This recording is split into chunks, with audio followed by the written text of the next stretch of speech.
Welcome to Think Like UPSC. Now let's proceed with this chapter number 5 of Human Geography. This is NCERT going on.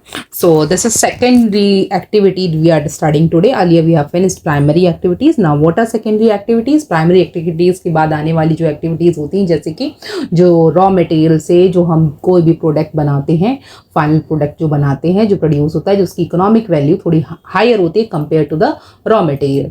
तो वो क्या है, जैसे कि bread बन गया, वो रॉ मटेरियल से बना ना, आटे से बना, या फिर आटा हम फ्लोर डिफरेंट कलर का डिफरेंट फ्लावर देखते हैं, या फिर हम वो देख सकते हैं बिस्किट्स वगैरह इंडस्ट्रीज होती हैं इसकी. तो ये जो एक्टिविटी है, ये जो पार्ट है, ये किसका है, आपका उस सेकेंडरी एक्टिविटी का पार्ट है. सो लाइक मैन्युफैक्चरिंग एक्टिविटीज जितनी भी आती हैं वो सब किस में आती हैं, प्राइमरी एक्टिविटी के बाद आपकी सेकेंडरी एक्टिविटीज़ में आती हैं. ठीक है.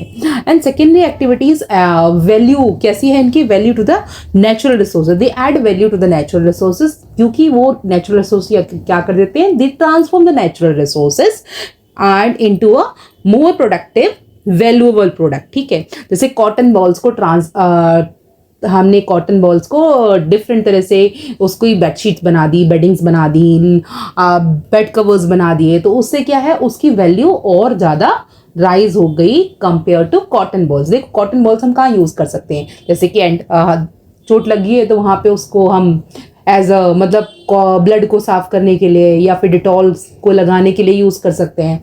वो कॉटन बॉल्स वहाँ यूज़ हो रही हैं. बट कॉटन बॉल्स का हमने क्या बना दिया, बेडशीट्स बना दी, थिन शीट्स बना दी, या फिर हमने क्लोथ्स बना दिए. तो हमारी कॉटन बॉल्स किस तरह से ये एक प्रोडक्टिव वैल्यू ऐड करती हैं इकोनॉमी में, और इनकी वैल्यू थोड़ी हाई होती है कंपेयर टू कॉटन बॉल. तो अगर आप मार्केट में जाओगे किसी मेडिकल स्टोर से 5 रुपये का 10 रुपीज़ का कॉटन बॉल काफ़ी सारा दे देते हैं, वो बहुत होता है, इनफ होता है.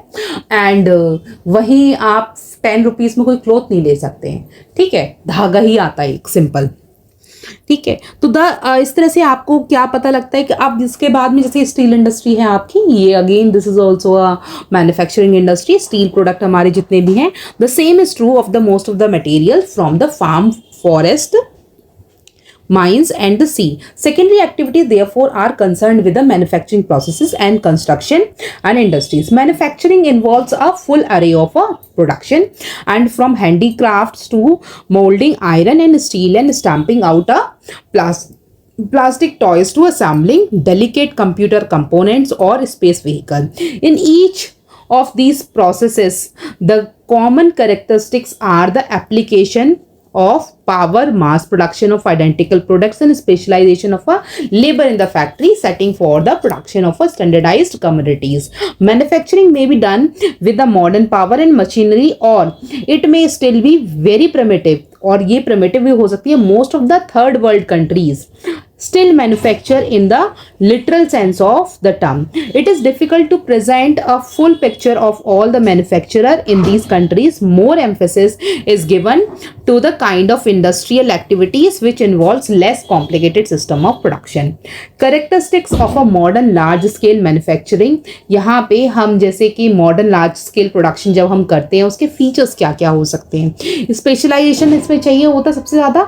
Method of production क्या है आपका, उसके ऊपर डिपेंड करता है. Like under the craft method factories produce only a few pieces, जहाँ पे मेड टू ऑर्डर, लाइक कुछ ही ऑर्डर्स को मीटअप कर पाते हैं. बट वहीं पे हम मशीन से प्रोडक्शन कराते हैं तो हम काफ़ी सारा ऑर्डर की डिमांड को मीटअप कर पाते हैं, ऑर्डर को फुलफिल कर पाते हैं. Production involve production of a large quantity of standardised parts by each worker permitting only one task repeatedly. Now manufacturing industry and manufacturing basically, and this is industry and manufacturing industry क्या है. तो industry इसके अंदर में basically literally इसमें आपको समझ में आएगा, लाइक जो टू मेक बाय हैंड एक हो गया, और दूसरा by using a raw material to make by hand. Other thing is like किसके जरिए बनाना, आप किससे बना रहे हो, आप मशीन के जरिए बना रहे हो बाय यूजिंग, लाइक इंडस्ट्री में लाइक केमिकल इक्वेशंस वगैरह को यूज़ करते हो, केमिकल प्रोडक्ट को यूज़ करते हुए आप क्या प्रोसेस, डिफरेंट केमिकल प्रोसेस को एक underwent, like dyeing and all chemical process ही होती है उसमें. तो ये क्या है, ये यहाँ पे क्या हो रहा है कि इंडस्ट्री में टेक प्लेस करता है. वही हाथ से खुद से डाई कर रहे हो, दैट इज हैंडमेड डाई. ठीक है, तो सो ये इसमें क्लैरिटी दिखती है, like a longer expression of a manufacturing industry is used. The next is mechanization. What do you mean by mechanization? Mechanization का मतलब होता है कि like gadgets को use करते हैं to accomplish task complete, like we are using our machines to manufacture something, like advanced stage of mechanization, like automatic factories with feedback and closed loop computers control system होता है, जिसमें हमें पता लग जाता है सामने वाला खुद नहीं बल्कि हम मशीन, हमारे पास इतनी एडवांस मशीन है कि उसको एक बार इंस्टॉल करने से हमें पता लग जाता है इसमें क्या दिक्कत है, इस मशीन में क्या इशू है, या इस प्रोडक्ट में क्या प्रॉब्लम आ रही है। तो we just come to like robotic technology and all, उसको यूज़ करते हैं, हम तुरंत पता कर सकते हैं क्या इशू है इसमें।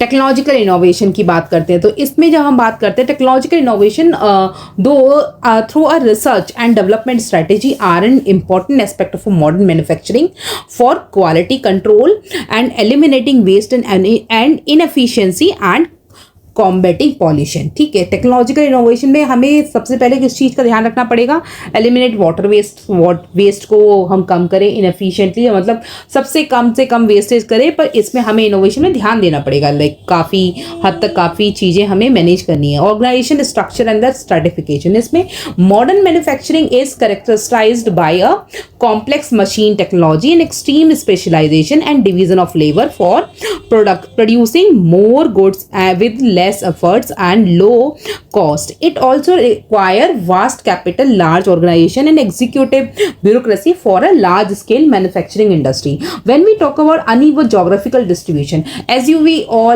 are all aware about, like जितनी भी oil industries हैं, they are not based in India.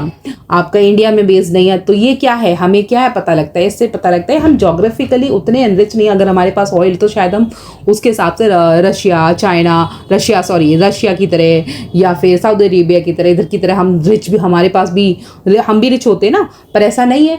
पर हमें क्या डिपेंड होना पड़ता है क्रूड ऑयल के लिए दूसरी कंट्रीज़ के ऊपर। तो ये चीज़ क्या है, इससे हमें क्या पता लगता है, जोग्राफिकल डिस्ट्रीब्यूशन है। क्या है, इट्स अनइवन जोग्राफिकल डिस्ट्रीब्यूशन। अब जैसे हिमालयन बेल्ट में हमारे पास में रिसोर्स अच्छा है, बाकी कंट्री के पास नहीं है। ठीक है, like major concentration of a modern manufacturing have flourished in a few number of places, जिसमें से these cover less than 10% of the world's land area. कितनी है, ओनली 10% है वर्ल्ड की जो टोटल लैंड है उसका सिर्फ 10% है। These nation have became the centre of the economic and the political power. अभी जैसे इकोनॉमिक एंड पॉलिटिकल पावर की जो सेंटर है, जिनके पास ये इकोनॉमिक वैल्यूज ज़्यादा है, ये जो अनइवन डिस्ट्रीब्यूशन में जिनके पास ज़्यादा डिस्ट्रीब्यूट हो गया है ना, उनके पास में मेजर इकोनॉमिक पावर्स हैं।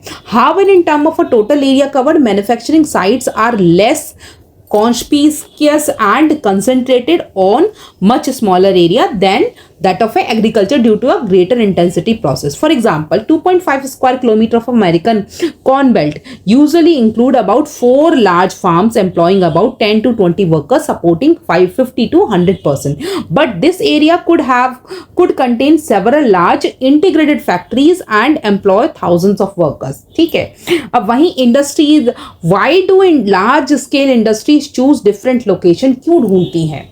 क्योंकि industries maximise, large scale industry क्या करती है, मैक्सिमम प्रॉफिट के लिए डिफरेंट लोकेशन ढूंढती हैं, जिससे उनकी कॉस्ट कटिंग हो जाए। अब देखो, कोई भी इंडस्ट्री, जैसे कि आपका ये टेक्सटाइल इंडस्ट्री है, सपोज इसी की बात करते हैं, इसी इंडस्ट्री को मैंने विलेज एरिया में कर दिया, एकदम विलेज एरिया, एकदम अंदर, जहाँ से रोड की कनेक्टिविटी बिल्कुल नहीं है। हाँ, मुझे लेबर कॉस्ट में कटिंग हो जाएगी। सपोज मुझे रॉ मटेरियल वहाँ थोड़ा सा दूर में जाके मिल जाता है, बट ईजिली मिल जाता है, बट इन द सेंस वहीं मैं उसको एक्सपोर्ट एंड इम्पोर्ट में डील कर रही हूँ। Is it feasible? नहीं, बिल्कुल भी नहीं है। हमें लाइक या तो पोर्ट के आसपास कोई विलेज है मेरा, तो समझ में भी आता है, कनेक्टिविटी है, रोडवेज की कनेक्टिविटी है या फिर ट्रेन की कनेक्टिविटी, किसी की ना किसी की तो कनेक्टिविटी होनी चाहिए। बट अगर कनेक्टिविटी नहीं है तो मेरा आधा पैसा तो ट्रांसपोर्ट पे ही चला जाएगा, यहाँ से लेके वहाँ तक पहुँचाने में। तो वो क्या है, मेरी कॉस्ट कटिंग नहीं हुई। बट अगर मैं उसी चीज़ को जैसे दिल्ली एनसीआर में या मेट्रोपॉलिटन सिटीज़ वगैरह के आसपास खोलती हूँ, तो उससे क्या होता है, उससे मेरी कनेक्टिविटी बचती है। मेरी कनेक्टिविटी ग्लोबली मैं रीच कर सकती हूँ, ग्लोबली मैं कहीं भी जा सकती हूँ, शिप के ज़रिए, फ्लाइट्स के ज़रिए, किसी भी कार्गो शिप्स एंड ऑल, मैं कुछ भी ले सकती हूँ। मैं आराम से ग्लोबली अपने आप को ट्रैवल अपने प्रोडक्ट को ट्रैवल करा सकती हूँ। तो उससे क्या है, मेरी कॉस्ट कटिंग कम हो सकती है, टाइम भी बचेगा, कॉस्ट भी बचेगा। हाँ, थोड़ा लेबर मुझे यहाँ पर थोड़ा सा कॉस्टली पड़ेगा, बट वो उतना ज़्यादा हार्मफुल नहीं होगा, क्योंकि मैं जब विलेज में रह के मैं पहुँच ही नहीं पा रही थी, अब मैं क्या है एकदम सिटी एरिया के आसपास आ गई हूँ, यहाँ रह के एटलीस्ट मैं पहुँच के, मैं तो ग्लोबली आराम से पहुँच गई हूँ आसानी से। तो वो क्या हो गया, इसकी वजह से हम बोलते हैं कि इंडस्ट्री जो है वो देखती है, large scale industries different location choose करती हैं on the basis of production cost and minimum production cost उनका कम से कम हो कंपेयर टू उनका प्रॉफिट मैक्सिमम हो। ठीक है, इसीलिए आप देखोगे कि जो भी आपकी मेट्रोपॉलिटन सिटीज हैं वहीं पे ज्यादातर इंडस्ट्रीज आपको मिलती हैं कंपेयर टू विलेज एरियाज। ठीक है, some of the factors influencing the factor, सबसे पहली चीज एक्सेस टू द मार्केट। आप देखो कोई भी इंडस्ट्री है यहीं आसपास है, सपोज दिल्ली एनसीआर के आसपास में उनके पास मार्केट है एम्पल। दिल्ली में तो इतनी सारी मार्केट्स हैं, ठीक है, मार्केट है उनके पास। Market means people who have a demand of the product, तो उस प्रोडक्ट की डिमांड है, तो क्या है, परचेजिंग पावर, क्या है, ability to purchase, to be able to purchase from the sellers at a place. Remote areas जो है होती है वहां क्या होती है, लोगों की डिमांड कम होती है, इनहैबिटेंट्स क्या है of a few people. So here the developed region of Europe we talk about, then North America, Japan, Australia provide a large global market as the purchasing power of the people is very high. The densely populated regions of South and Southeast Asia also provide a large market. Some industries such as aircraft manufacturing have a global market, and the arm industry also have a global market. And access to the raw material, when we talk about access to the raw material, here we have to focus on like जैसे भी raw material हमें कहाँ से कहाँ पे सस्ता मिल जाता है, तो हम वहीं पे इजीली वहाँ नियर बाय लोकेशन में इजी टू ट्रांसपोर्ट होना चाहिए। Industries based on cheap and bulky and weight losing materials और are located close to the source of raw material. जैसे आपने दिल्ली एनसीआर के आसपास में कोई मैन्युफैक्चरिंग इंडस्ट्री स्टील की तो नहीं देखी होगी, ठीक है, रीजन बिहाइंड दैट, या आयरन की नहीं देखी होगी। रीजन क्या है उसका रीजन ये है कि यहाँ पे आसपास में कोई ऐसी खान नहीं मिलती है जहाँ पर आयरन मिलता है। ये आपको झारखंड वगैरह उधर की तरफ, छत्तीसगढ़, उड़ीसा इस साइड की तरफ मिलेंगे फैक्ट्रीज, बट इधर नहीं मिलेंगे। रीज़न उसका यही है कि ये जो रॉ मटेरियल है ये काफ़ी like easy to transport, cheap नहीं मिलते इधर की तरफ। यहाँ अगर बनाने भी लगेंगे तो ईजिली नहीं बन सकते हैं, ठीक है। Like sugar and steel and sugar and cement industries यहाँ आसपास नहीं है, सब क्या है बाहर से यहाँ फाइनल प्रोडक्ट रीच करता है। Now here perishability is a vital factor for the industry to be located closer to the sources of the raw material. जैसे कि हमारी जितनी भी सब्जियां वगैरह होती हैं इनके लिए बेसिकली इनकी सेल्फ लाइफ थोड़ी कम होती है तो compare to other products. Low agriculture products and basically agro processing and the dairy products are processed close to the sources of the farm produce or a milk supply respectively. Access to the labor supply, when we talk about access to the labor supply, here labor supply is an important factor in the location of the industries. Some type of manufacturing still require skilled labor. Increasing mechanization and automation and flexibility of the industrial processes have reduced to dependence of the industry upon the labor. Access to the sources of energy, when we talk about the access to the sources of energy, here industries which use more power are located close to the source of energy supply, such as aluminum industry. Earlier coal was the main source of energy, जहाँ पे आज के date में hydro electricity और independent petroleum are the important source of energy for many industry. Access to the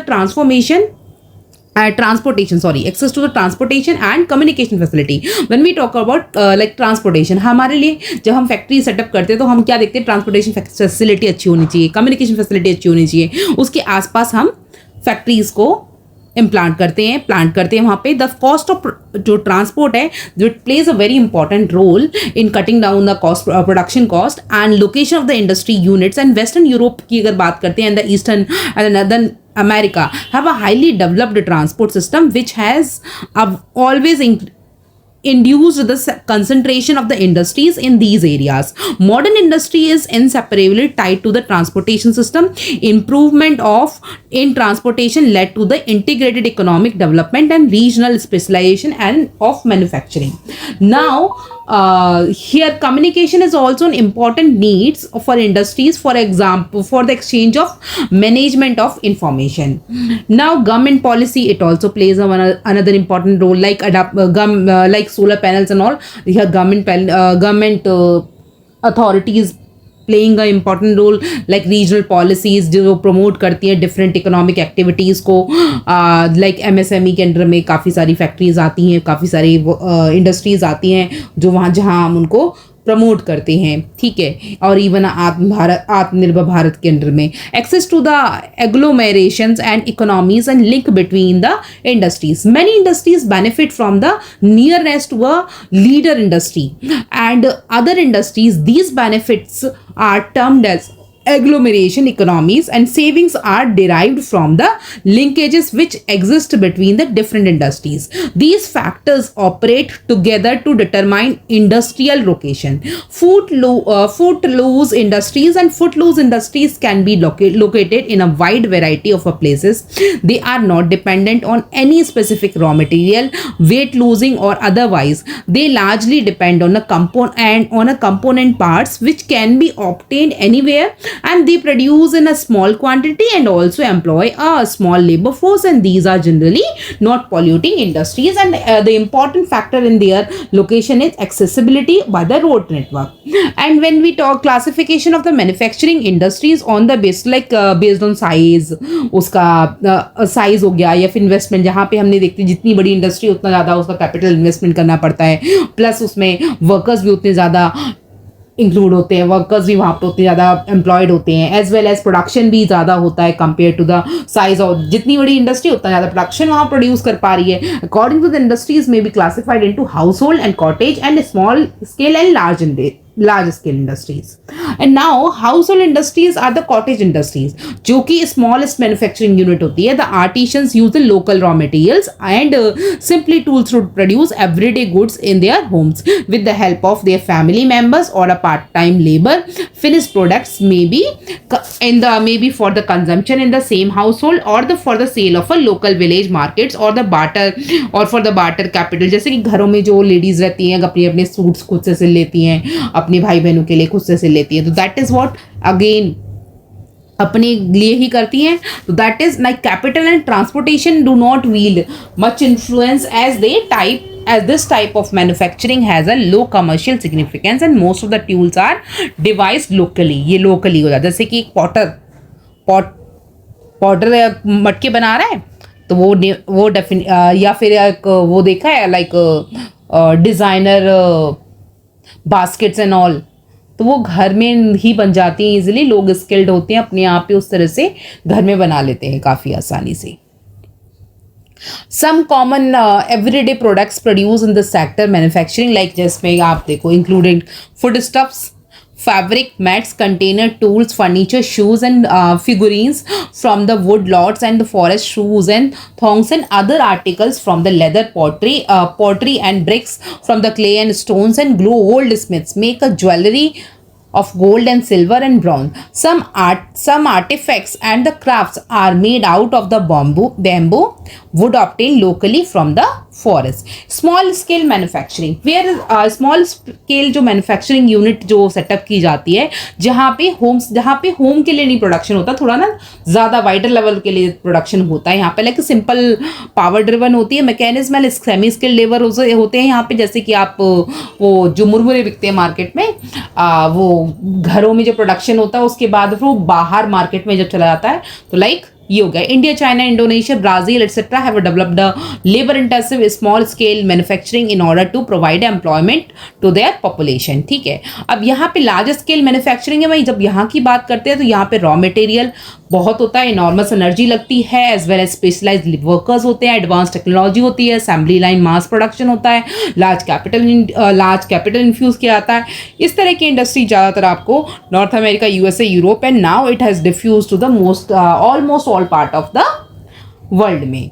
And on the basis of system of a large scale manufacturing, the world's major industrial regions may be grouped under a two broad type of, namely traditional large scale industries regions which are thickly clustered and in a few more developed country. वहीं high technological जो होते हैं आपके technology large scale industries regions which are diffuse to less developed countries. ठीक है, आप जैसे tea garden of the tea factory of Nilgiri hill in Tamil Nadu and passenger car assembly hire at a plant of a motor company in Japan. Industries based on input of raw material, यहाँ पे agro based industries हो गई हमारी, जिसमें हम beverages वगैरह, pickles वगैरह, अचार वगैरह, टी कॉफी वगैरह करते हैं. Food processing like agro processing includes Canning, जैसे हम कैनिंग करते हैं, product producing cream, fruits, fruit processing and confectionery.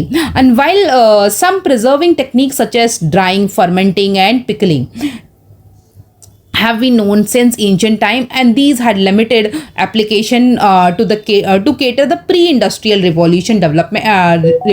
Now when we move further, so here agribusiness is a commercial farming on the industrial scale, often financed by businesses whose main interest lies outside agriculture. For example, large corporation in tea plantation business. Agribusiness farms are mechanized, जहाँ पे large in size होते हैं, highly structured होते हैं, reliant on chemical and may be described as a agro factories.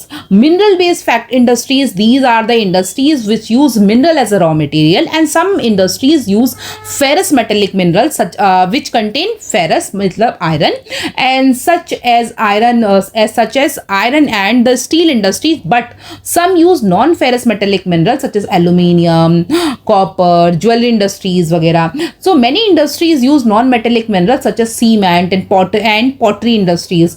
Chemical based industries, such industries use chemical minerals, example mineral oil, petroleum is used to petrochemical industries. Salt, sulfur, potash industries also use a natural minerals, and chemical industries are also based on the raw material obtained from the wood and coal, and synthetic fiber, plastic, etc. are other examples of the chemical based industries. Forest based raw material using industries, here raw material which are being which are produced in forest itself, like wood हो गया, bamboo हो गया, आपका paper industry and lakhs of industries come under the forest industries, and in this animal based industries, leather for a leather industry and wool for a woolen textile and obtained from the animal, and beside ivory is also obtained from the elephant tusk. And industries based on the output and production, here we talk about iron and steel and mechanics, machines जो हैं आपकी,